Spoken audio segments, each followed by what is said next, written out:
Merdeka Belajar ini, banyak mahasiswa dari penjuru provinsi mengikuti pertukaran mahasiswa merdeka. Berbeda budaya, suku, dan logat bahasa. Di salah satu penempatan kampus Universitas Islam Malang, terdapat 4 orang sahabat yang terbentuk dikarenakan berada di satu kamar kos yang sama. Mereka yang awalnya hanya sebatas orang asing, kini memutuskan untuk menjadi sahabat.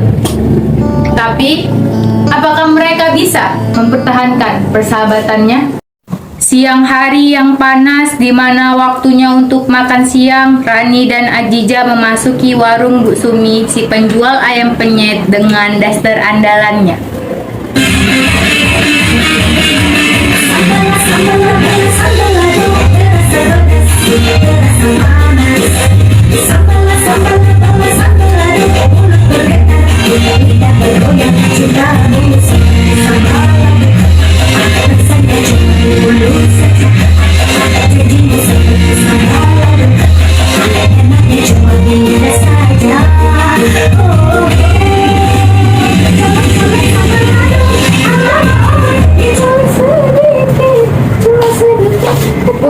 Kaget, tak kira yang sopo.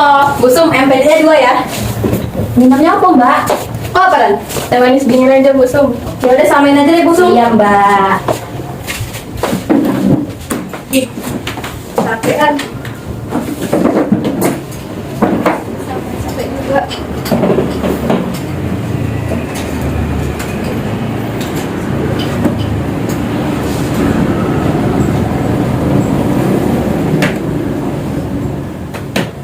Kan? Ya.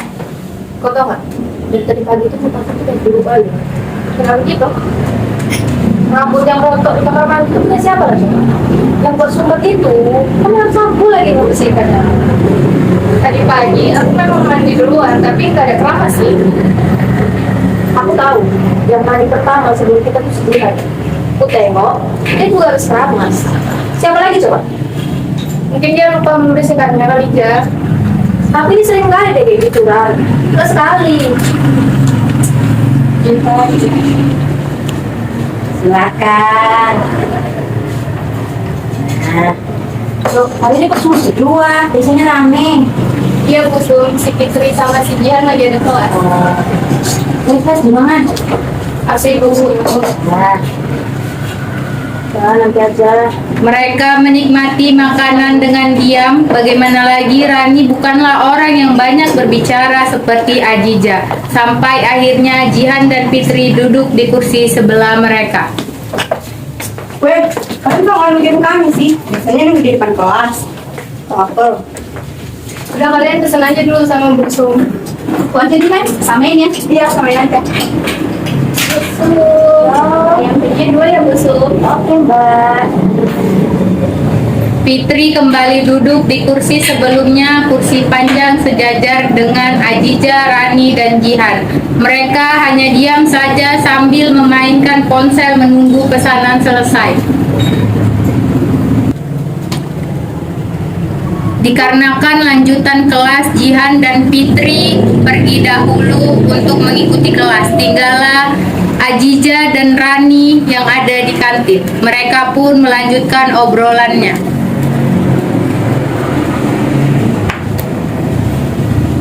Tengok lah, Beb. Sebetulnya kamu udah kesel loh dengan mukanya. Tengok lah mukanya. Nggak merasa bersalah kan? Kayak seolah-olah tuh nggak terjadi apa-apa gitu. Udah aja, lagian kamu kan nggak ada masalah sedihan. Salahnya di mana? Ya tetap aja, dia harus tahu lah salahnya apa. Udahlah, udah. Kalian udah aja. Orang kayak Jihan itu harus ditegasin. Kalau nggak ditegasin, belum menjadi ya. Bukannya gitu aja, maksudnya kita kan di sini sendiri. Jadi kita tuh harus saling menjaga. Nanti gara-gara itu jadinya bermusuhan dan lain-lain.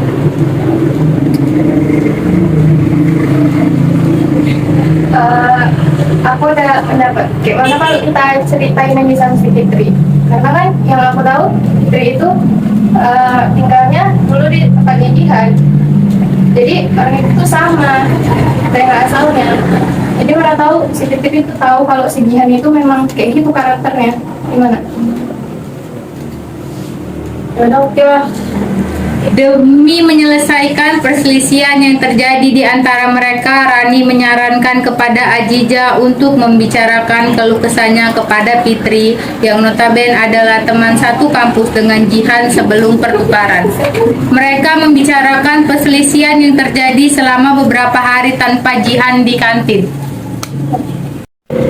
Panas terik matahari menjadi saksi bisu perbincangan mereka di kantin tersebut. Mereka hanya diam saja hingga akhirnya Fitri membuka obrolan. Jadi ada apa kan tidak jumpa di sini?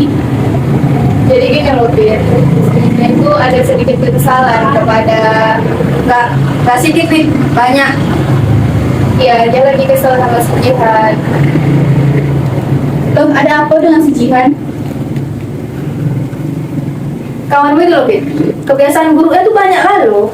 Sampah samponya di kamar mandi gak dibuang, rambut rontoknya gak dibersihkan. Terus dia, tempat jemuran tuh dia gak mau bagi-bagi. Jadi seolah-olah tuh punya dia semua. Nih, satu lagi nih, yang lebih parahnya. Dia itu selalu telat dari ruang kos. Karena aku malu sama Bu Sumi. Kalian tahu kan, kalau aku yang nyetorkan Bu Sumi. Jadi gitu, Bir. Maksud aku di sini tuh mau meluruskan apa memang kelakuan Jihan dari dulu memang kayak gitu atau gimana? Kalau masalah kebiasaan itu aku juga nggak tahu ya. Karena kan kami tinggal bareng baru kali ini. Kalau kebiasaan buruknya yang bikin kamu nggak nyaman ya, coba kamu ngomongin baik-baik aja sama si Jihan. Dia bakal ngerti kok. Ya, jadi jangan seujan dulu, jangan bersama buruk. Ya aku udah kesel lah sama si Jihan. Terus nih masalah uang kos gimana? Aku nggak mau ya telat lagi dia bayarnya. Malu aku mau Bu Sumi. Sebenarnya teman-teman ada masalah Jihan yang kalian nggak ketahui. Hah? Masalah apa? Jadi kemarin itu aku dengar percakapan dia sama orang tuanya di telepon. Ternyata ayahnya sakit, sudah 3 bulan nggak sembuh-sembuh. Jadi uang yang dari pemerintah untuk bayar kos itu diberikannya kepada ibunya untuk membayar rumah sakit ayahnya. Fit, kok nggak cerita sekarang sih kalau si Jihan punya masalah? Kan aku jadi salah paham terus sama si Jihan. Aku juga baru tahu minggu lalu aja. Lagian pun itu kan masalah keluarganya. Aku juga takut ngasih tahu kalian. Ya tapi kan Fit, aduh, teman macam apa lah, aku nih nggak tahu loh aku kawan kesusahan. Daripada gini, lebih baik kita cari cara untuk bantu Jihan. Gimana kalau kita jual risol? Nanti kita bisa pinjam dapurnya Bu Sumi. Setuju? Ayo, risol.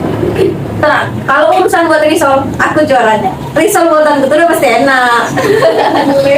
Mereka akhirnya menemukan titik permasalahan yang selama ini mengganggu pertemanan mereka. Kurangnya keterbukaan pada pertemanan mereka menyebabkan banyaknya kesalahpahaman tanpa disadari. Jija, alhamdulillah banyak yang senang dengan risolmu hari ini. Oh iya, Iya. kan aku udah bilang weh, risol buatan itu pasti enak. Pasti banyak yang suka. Lincah gitu loh. Iya, aku dapat 50.000. Dan ini hasil penjualan aku di Fakultas Ekonomi. Alhamdulillah uang ini udah cukup untuk bisa membantu Jihan membayar kosnya. Alhamdulillah. Weh, kalian kemana aja? Kok nggak pernah ngajak aku? Kenapa gitu? Nggak gitu kok. Pasti ada yang sembunyikan ya? Atau aku ada salah sama kalian, makanya kalian jangan aku. Aku minta maaf ya kalau aku ada salah.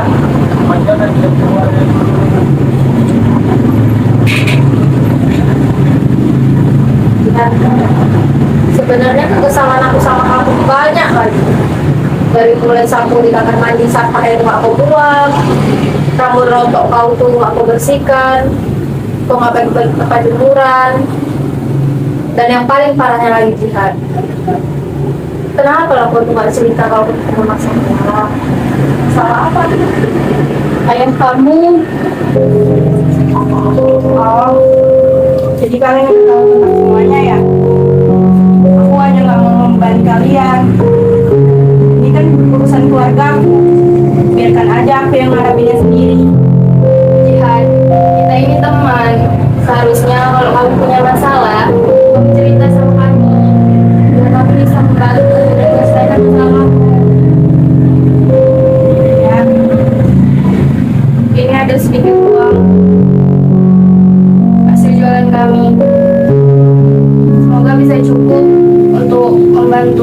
ongkos kamu. Sisanya bisa kamu kasih sama ibu kamu. Terima kasih. Teman-teman, kalian tidak perlu seperti ini.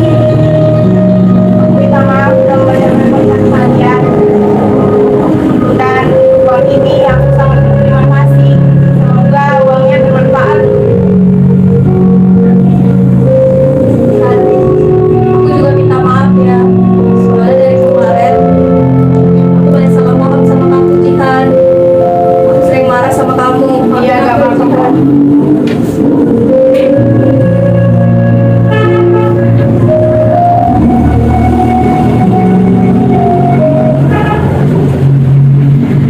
Loh, kok nggak diminum tehnya?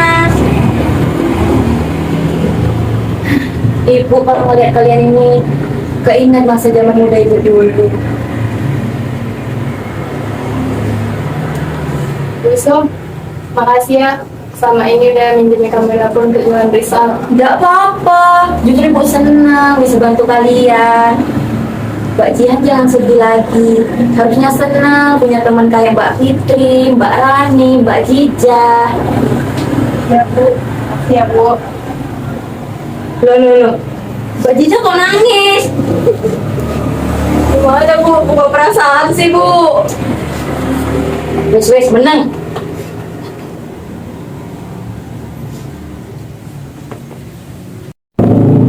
Di puncak malam perpisahan mahasiswa merdeka, seluruh mahasiswa pertukaran merdeka berkumpul dengan menggunakan atribut daerahnya masing-masing.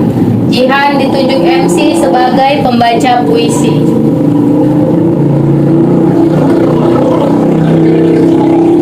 Puisi ini saya persembahkan untuk ketiga sahabat saya.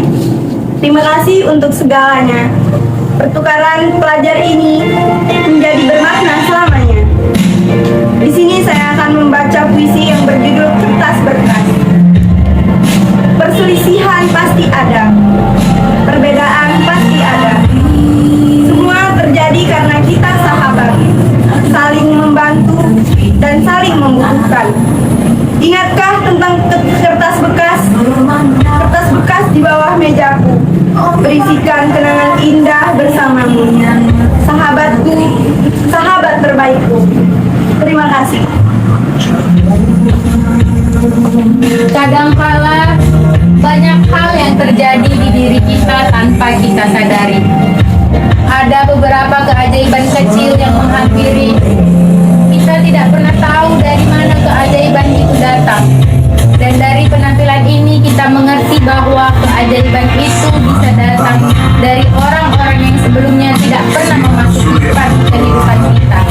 Orang-orang yang sebelumnya hanya sebatas asing, tetapi menjadi orang yang paling mengenal dan ingin mengerti kita. Teruslah menikmati semua keajaiban yang datang di diri kita. Apapun yang terjadi, harus selalu percaya bahwa Tuhan hanya memberikan yang terbaik untuk kita. Persahabatan tidak akan terbentuk jika suka dan duka tidak dirasakan bersama-sama. Terima kasih.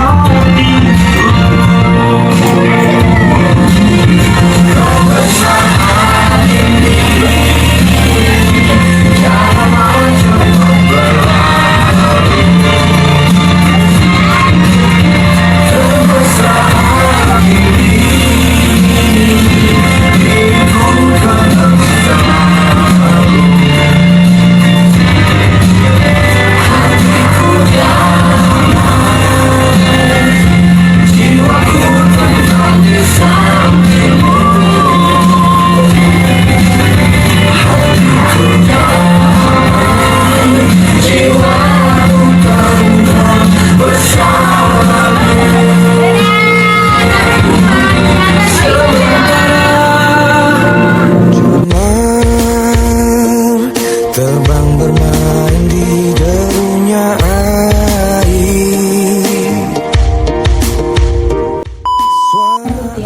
Tapi datar gitu loh, kan ada hidung mata datar. Iya, ketawa aja dah aku. Nggak nampak muka ya, sumpah bukan muka. Belum. Astagfirullahaladzim. Ya, mati. HP-nya nyenget. Dan untuk kebiasaan buruknya itu, kalau kak Impro! Bermakna selamanya. Iya lagunya, Ma.